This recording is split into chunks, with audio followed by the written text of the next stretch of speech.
On a quiet morning, Jane Thompson boarded a ferry, heading to a business meeting. It seemed like any other day, her routine familiar and unremarkable.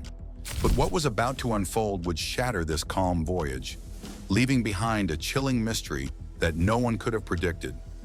By the time the ferry reached its destination, Emma had vanished without a trace. Her phone, which had once been her lifeline, was left behind, and the phone records showed something even stranger. 47 calls, all unanswered. Each call raised more questions. What happened to Emma, and why did no one hear from her after that final call? The mystery begins with a simple ferry ride, and it only deepens from there. The ferry was packed with passengers, the hum of voices blending into a typical travel day. Among them was Jane Thompson, a 27-year-old professional, quietly moving through the crowd. She was just another traveler, checking emails, responding to work messages, and chatting with colleagues. Nothing about her seemed unusual, and there was no sign that this routine voyage would soon take a dark turn. The ferry, equipped with surveillance cameras, captured every detail, but no one noticed anything odd at first. Footage showed Emma walking through the ship, carrying on with her usual routine. She was headed to a business meeting, and the journey was just a brief break before the day's work. But that was where normalcy ended. Around noon, Emma left the bustling deck and entered her cabin, closing the door behind her. It would be the last time anyone saw her. As the ferry neared its destination, crew members noticed something unsettling. Emma was missing. Her cabin was locked with no sign of struggle. Her bag was neatly beside the bed, and her phone rested on the nightstand, screen lit, still connected to the world. Yet Emma had vanished. No trace, no footsteps, no explanation. Just an empty cabin and the haunting question, where had she gone? The ferry docked and the search for Emma began. Investigators scoured the ship, but the mystery deepened. No signs of foul play, no leads, just silence where there should have been answers. Emma had disappeared, like a shadow slipping away from a normal day. As the investigation into Emma's disappearance intensified, a chilling discovery emerged. Her phone had been ringing 47 times. Each call was logged but never answered. The phone remained untouched in her cabin, with unfamiliar numbers flashing across the screen. These weren't random calls. They were international, originating from countries Emma had no connection to. Some calls were blocked or hidden, deepening the mystery. Each call seemed deliberate, a desperate attempt to reach her. Emma was known for being professional, always reachable. Ignoring calls, especially so many, was completely out of character. Something was wrong. The authorities worked with telecom companies to trace the numbers, but hit dead ends. Some led to untraceable accounts, others to encrypted lines. Whoever was calling, they were intentionally covering their tracks, playing a shadowy game of evasion. The frequency and urgency of the calls suggested something more sinister. Were they from a stalker, a business contact, or someone involved in her disappearance? The mystery deepened as the unanswered calls began to reveal connections to Emma's life that had yet to surface.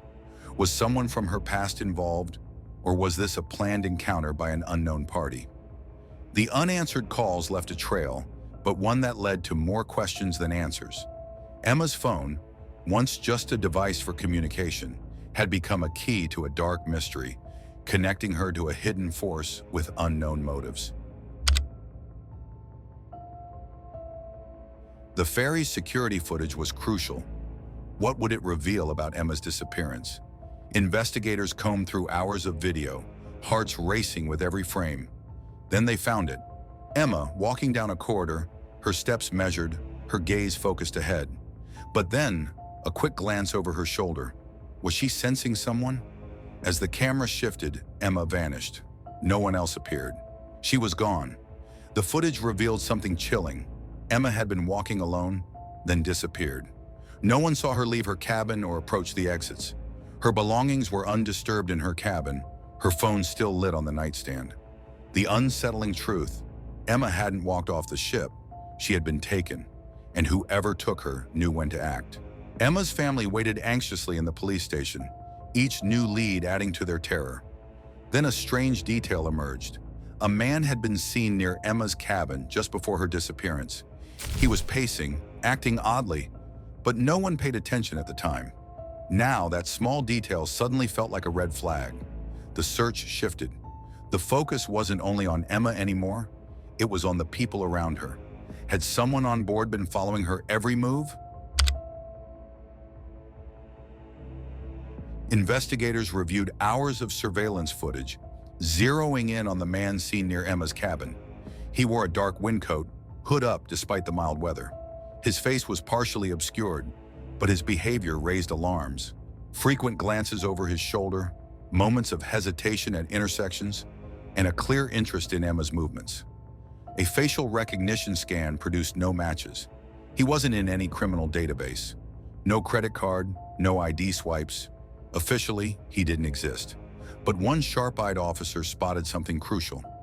The man exited the ferry 5 minutes before docking. Not through the main ramp like every other passenger, but through a restricted crew hatch, one that led directly to the lower docks. That access required a security code. The ferry company denied knowledge of the breach, but a whistleblower stepped forward, a junior crew member who claimed he'd seen that same man speaking privately with a senior officer days before the ferry departed. Quiet, off-the-record conversations, envelopes exchanged. Now suspicion turned inward. This was no ordinary threat. Someone from within had played a role in Emma's disappearance. The ferry wasn't merely a backdrop. It had been turned into a controlled stage, and Emma was the intended target.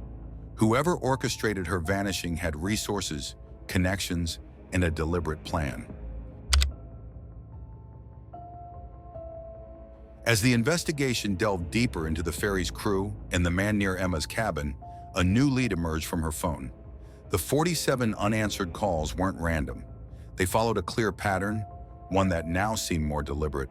Telecom records revealed most calls were from burner phones, with a few from international lines, but the last set stood out. These calls, placed just hours before the ferry docked, came from a specific location, a small office building 2 blocks from the terminal. Seemingly nondescript, it felt too intentional to be a coincidence. More chillingly, these calls were traced back to the same numbers linked to the man seen near Emma's cabin. It became clear, the calls weren't random. They were tactical, timed with Emma's every move.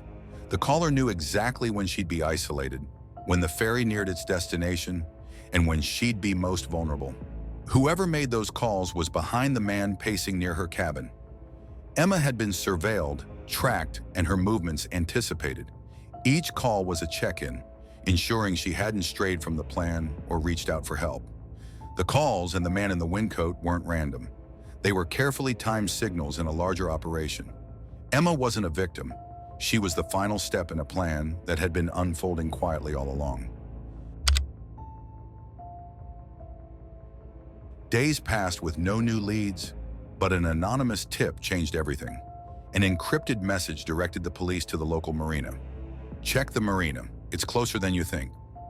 Following the lead, the police discovered a luxury yacht, the Cypher, registered to a shell company with ties to high-profile individuals.